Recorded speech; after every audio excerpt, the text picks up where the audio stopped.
तो भाई लोग देखकर आ रहा हूं जॉली एलएलबी 3 और मैंने देखा है नाइट शो, क्योंकि भैया मुझे फैमिली के साथ जाना था रिव्यू करने के लिए। मुझे इतनी जल्दी नहीं थी, मुझे लगा कि भाई फैमिली ड्रामा है, अच्छी फिल्म है, अरशद वारसी और आपके अक्षय कुमार, ऊपर से सौरभ शुक्ला, और जॉली एलएलबी 1 और जॉली एलएलबी 2 असर छोड़ चुकी है मुझ पर। तो मुझे लगा था कि भाई मैं फैमिली को लेकर जाऊं, इसलिए नाइट शो देखकर आया हूं अभी, और इस वजह से मैं ये अब रिव्यू कर रहा हूं।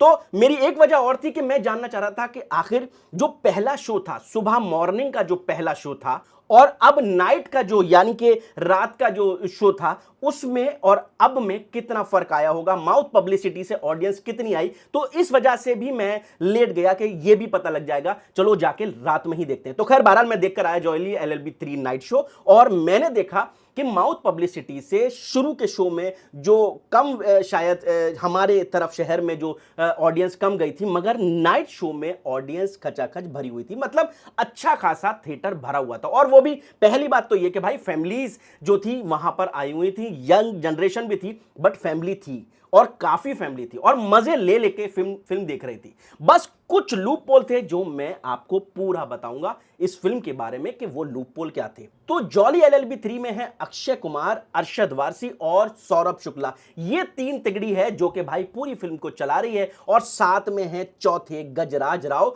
जिनके ऊपर ये पूरी फिल्म बनी है। मगर बाकी जो साइड कैरेक्टर हैं, बाकी जो वन टाइम मतलब आ के जा रहे हैं, वो है हुमा कुरैशी और अमृता राव, और उसके अलावा ये जो बाकी के चार कैरेक्टर हैं, पूरी फिल्म इन पे ही निर्भर करती है। गजराज राव की वजह से ही है इस फिल्म में पूरी फाइट, यानी कि कोर्ट ड्रामा चलता है। और वो कोर्ट ड्रामा होता क्या है कि भैया सीमा विश्वास है, उनकी जो हस्बैंड है वो सुसाइड कर लेते हैं, और सुसाइड करने की वजह से सीमा विश्वास एक केस कर देती हैं गजराज राव पे, क्योंकि गजराज राव हैं बहुत बड़े इंडस्ट्रियलिस्ट, और वो उनके गांव में उनकी जमीनें लेकर ये एक इंडस्ट्री बनाना चाहते हैं जहां पर रेस कोर्स हो और दुनिया भर के ऐशो आराम की चीज हो, मगर किसानों से ये जमीन खींचकर, चुरा कर और मतलब हत्या कर वो ऐसी चीजें बनाना चाहते हैं। अब उसी में से एक जमीन का हिस्सा है सीमा विश्वास का।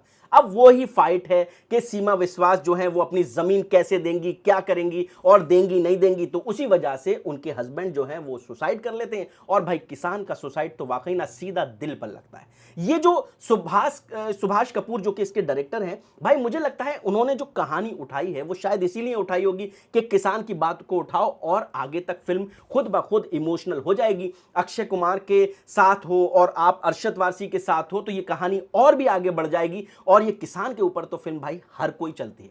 मगर यहां पर मुझे बहुत सारी कमी लगी कि इतनी बड़ी स्टार कास्ट होने के बावजूद किसानों की जो बात थी वो बहुत मतलब इतने बड़े लेवल पे नहीं उठाई गई, या कहिए कि कोर्ट ड्रामा जो दिखाया गया वो कोर्ट ड्रामा इस लेवल पे नहीं दिखाया गया कि जहां पर किसानों को कोर्ट ड्रामा देखने के बाद जो है ना कुछ सीखने को मिले, और उनको जो नुकसान हो रहा है, जमीनें जो छीनी जा रही हैं, वो इस फिल्म से कुछ सीख सके।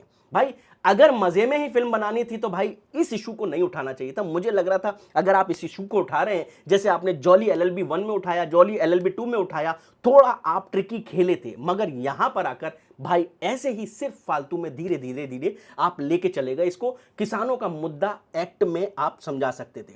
मुझे लगता है आपको मराठी फिल्म कोर्ट देख लेनी चाहिए थी, या जय भीम देख लेनी चाहिए थी। इसके अलावा एक कोर्ट वर्सेस स्टेट करके और नोबडी करके एक फिल्म आई थी, वो देख लेनी चाहिए थी। ये कुछ फिल्में ऐसी थी जो कोर्ट के अंदर जाती हैं और भाई झिंझोड़ के रख देती हैं। कोर्ट ड्रामा ऐसा होना चाहिए था। मुझे लगा था कि शायद किसानों का मुद्दा है। शुरू में जब दिखा ना तो भाई मुझे लगा अक्षय कुमार, अरशद वारसी हैं, ये जब दो मिल जाएंगे आपस में तो भाई फिर क्या ही होगा। मगर हुआ क्या कि यार बहुत आसानी से इस केस को खत्म कर लिया गया। सीमा विश्वास की कहानी जो थी, जो उनके हस्बैंड ने सुसाइड किया, वो सुसाइड भी इतना मतलब कहते हैं ना कि इतना अनबिलीवेबल दिखा दिया, कितनी आसानी से दिखा दिया।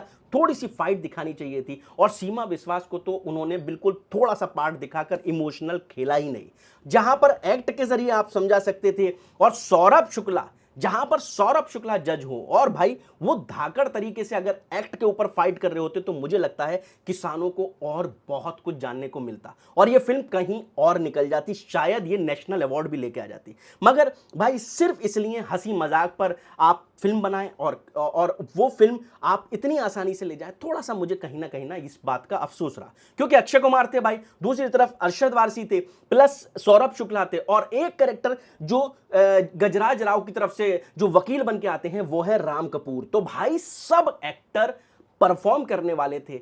आप मुझे लगता है स्क्रिप्ट को और अच्छे से मजबूत कर लेते ना तो Subhash Kapoor as a director और बड़े हो जाते, क्योंकि उन्होंने इससे पहले सारी फिल्में जो बनाई है ना, मुझे उन पर बहुत उम्मीद थी कि किसानों का मुद्दा, कोर्ट ड्रामा, ऊपर से ये सारे एक्टर बहुत पावरफुल होगी। तो कहीं पर मुझे ये जगह पर ना थोड़ा सा डाउन लगी। बाकी बात करें अक्षय कुमार की एक्टिंग की तो भाई अक्षय भाई तो है ही हिट, वैसी ही एक्टिंग आपको देखने को मिलेगी जो बाकी फिल्मों में देखने को मिलती है। तो वो बांधे रहते हैं और अपने अल्फाजों से वो आपको कैप्चर कर लेते हैं, दिमाग हैक कर लेते हैं और ऊपर से अरशद वारसी वो भी ऐसा ही करते हैं। बाकी रही हुमा कुरैशी और अमृता राव, वो आए कब गए कब पता नहीं चला। और गजराज राव की एक्टिंग तो भाई लगा कि यार ये कुछ क्रांति करने वाला है और वो टेरर पैदा करता है। तो वो कैरेक्टर भी जो गजराज राव ने निभाया है इंडस्ट्रियलिस्ट का, वो काफी पावरफुल था। बाकी कोर्ट ड्रामा मुझे थोड़ा सा वीक लगा। तो अक्षय कुमार अरशद वारसी जैसा परफॉर्म करते हैं उन लोगों ने वैसा ही काम किया। बाकी रही बात फिल्म की, कि ये फिल्म आप जाके देख सकते हैं किसके नाम पर, अक्षय कुमार के नाम पर, अरशद वारसी के नाम पर और सौरभ शुक्ला के नाम पर, जिनका अवतार बिल्कुल अलग नए तरीके से दिखाया गया है। मोहब्बत में भी पड़े हुए हैं यहां पर सौरभ शुक्ला, वो किसके, वो आप स्क्रीन पर देखकर ही अच्छा मानेंगे। तो मुझे लगता है आप जाकर देखिए थिएटर में क्या जॉली LLB 3। और जाते जाते इस रिव्यू को देखने के बाद प्लीज सब्सक्राइब करके मुझे जरूर जाइएगा और अगर आप ये वीडियो फेसबुक पर देख रहे हैं तो प्लीज फॉलो करके जरूर जाइएगा ताकि हम आप तक आसानी से पहुंच सकें। और आपके सब्सक्राइब और फॉलो करने के लिए आपको धन्यवाद।